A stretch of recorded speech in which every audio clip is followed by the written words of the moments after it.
महाराज की जय। ओम वक्रतुंड महाकाय सूर्यकोटि संप्रभा निर्विघ्नं कुरु मे देव सर्वकार्येषु सर्वदा। आज गणपति जी का 7वां दिन है और आज गणपति जी की विदाई हो रही है। और विदाई से पहले जानिए कि हमें क्या विधि अपनानी चाहिए कि गणपति जी जब जा रहे हैं हमारे यहाँ से, क्योंकि गणपति मेहमान के रूप में आते हैं और जब मेहमान विदा होता है तो उनके लिए क्या क्या करना चाहिए। तो गणपति के लिए क्या करते हैं वो मैं आपको बता रहा हूँ। एक विशेष पूजा है जो सब कोई नहीं करते लेकिन सबको करनी चाहिए, तो मैं आपको बताता हूं। जब वैदिक पोटली गणपति जी को दी जाती है ताकि जो उनकी कहते हैं ये जो मेहमान है उनकी यात्रा के लिए जो हम उनके लिए फल फ्रूट ये इस तरह सामान बांधते हैं, तो गणपति जी के लिए हम मिष्ठान मेवा ये उनकी एक पोटली में रखते हैं। तो आपको बताता हूँ पोटली कैसे बनेगी। एक शुद्ध लाल कपड़ा लेना है, बिल्कुल नया साफ कपड़ा।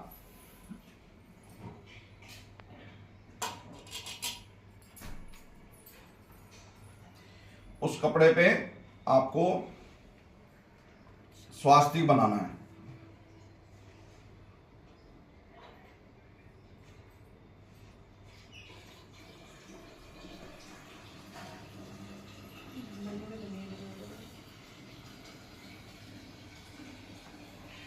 स्वास्तिक बनाना है, साथ में रिद्धि सिद्धि के निशान भी लगाने हैं। सबसे पहले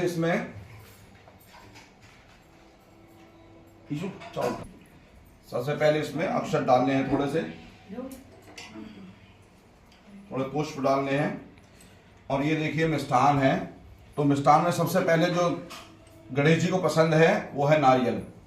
तो ये सूखा नारियल गणेश जी के लिए ये जरूरी है, सबसे ज्यादा जरूरी ये है सूखा नारियल इसमें रखना है।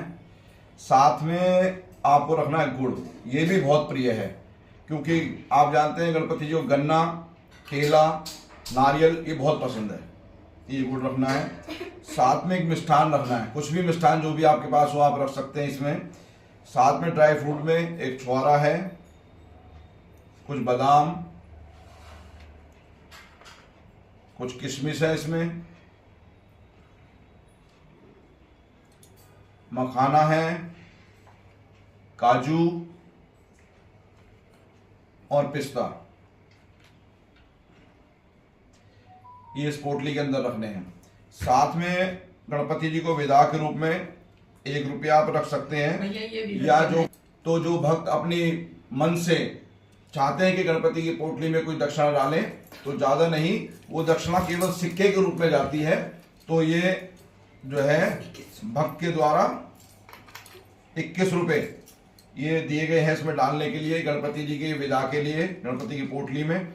और इसमें 1 रुपया और डलेगा जो कि गणपति जब बैठे थे तो स्वास्तिक के अंदर जो 1 रुपया रखा है वो भी इसी पोटली में जाएगा। और इस पोटली को मैं भी पहले वो रुपया निकाल लेता हूं ताकि गणपति जी की पोटली कंप्लीट हो जाए।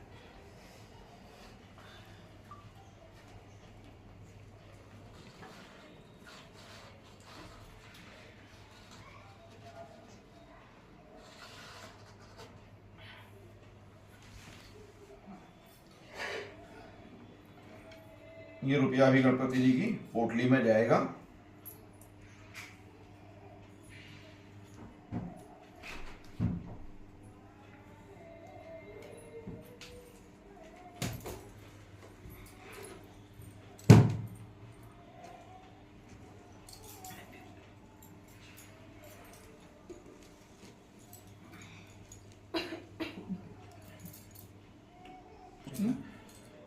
ये पोटली तैयार हो गई है और ये पोटली कहाँ देनी गणपति को कैसे देनी वो बताता हूँ। उससे पहले मैं चाहता हूँ कि जो भक्त गणपति की पोटली में हाथ लगाना चाहे वो हाथ लगा सकते हैं अपनी तरफ से,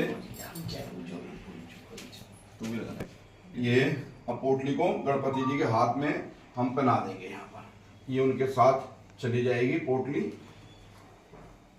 ये उनकी यात्रा के लिए, जैसे हम सभी अपने मेहमानों के लिए कुछ ना कुछ देते हैं, तो ऐसे गणपति की यात्रा के लिए है। ये बहुत शुभ होती है, विघ्न विनाशक है और अष्टविनायक श्री गणपति महाराज जो सबका कल्याण करने वाले हैं, दुख को हरने वाले हैं, उनकी जय हो। और साथ साथ मैं बताना चाहता हूं आपको कि यहाँ पर रिद्धि और यहाँ पर सिद्धि विराजमान की थी गणपति जी के साथ साथ। रिद्धि सिद्धि को दोनों को अपने घर में रखना है, इनको साफ करके घर में रखना है। आप इसको दोबारा पूजा में ले सकते हैं, आप इनको विसर्जन ना करें। चाहते हैं तो कर ले, लेकिन घर में अगर करेंगे इनका पूजा में दोबारा इस्तेमाल कर सकते हैं तो ज़्यादा अच्छा रहेगा। साथ ही साथ हमने ये गणपति बिठाए थे जो दिवाली पे हम लोग अपने घर पे गणपति जी विराजमान करते हैं, उनको हमने अपने घर पे बिठाया था यहाँ पर गणपति जी के साथ में, ताकि ये गणपति जी जब चले जाएंगे मेहमान रूप में तो हमारे जो घर के गणपति हैं जो पूरे वर्ष रहते हैं वो गणपति जी वापसी हमारे मंदिर के जो मंदिर है वापसी उस मंदिर में चले जाएंगे। तो ये आपको मैंने बताया। ये नारियल जो है इधर, ये नारियल हमने रखा था, ये गणपति जी के साथ साथ जाएगा। जब विसर्जन से पहले इस नारियल को तोड़ा जाएगा और इसका जल जो है गणपति जी के ऊपर छींटे मारे जाएंगे। उसके बाद ये नारियल का जो प्रसाद है वो सभी भक्तजन खा सकते हैं, सभी भक्तजन को मिलेगा। और जाने से पहले गणपति जी को एक बार घर में दर्शन जरूर करा दें। सब में घर में गणपति जी को थोड़ा घुमाएं अपने घर में, और जब घर से बाहर निकलें तो गणपति जी का जो चेहरा है वो घर की तरफ हो। आप उनको ऐसे लेकर के जब निकलें तो आप उनको, उनका चेहरा जो है घर की तरफ हो, आप बैक साइड होकर घर से निकलें। उसके बाद उनका मुंह आगे की तरफ करने गणपति जी का, तो उनको वापसी होकर निकलते। कहते हैं कि गणपति जी के जो पीछे का हिस्सा है उधर दरिद्रता होती है, गणेश जी के सामने जो है खुशहाली होती है और समृद्धि होती है। तो ये विधि विधान है पूजा का जो मैंने आपको बताया, इसी तरह से सभी भक्तों को करना चाहिए। और जो ना भी कर पाए अपने सीधे स्वभाव से जैसा कर सकते हैं। गणपति जी को सब कुछ स्वीकार है, गणपति जी कभी किसी का बुरा नहीं करते हैं। तो सभी को गणपति जी के आज विसर्जन के लिए हमें बहुत सब परिवार को बहुत दुख है, लेकिन जो विधि विधान है 7 दिन के गणपति रखे थे, तो आज गणपति जी का विसर्जन होगा। उससे पहले आरती होगी, सभी को भंडारा प्रसाद मिलेगा। ओम गणपति गजानंद महाराज की जय। गुरु गणेश भगवान की जय। दोस्तों, साईं वर्ल्ड न्यूज़ से मैं राम सिसोदिया। अगर आपको मेरा ये चैनल, मेरी ये प्रस्तुति अच्छी लगी हो तो प्लीज़ लाइक कीजिए, शेयर कीजिए साईं वर्ल्ड न्यूज़ को। जय साईं राम। ओम नमः शिवाय।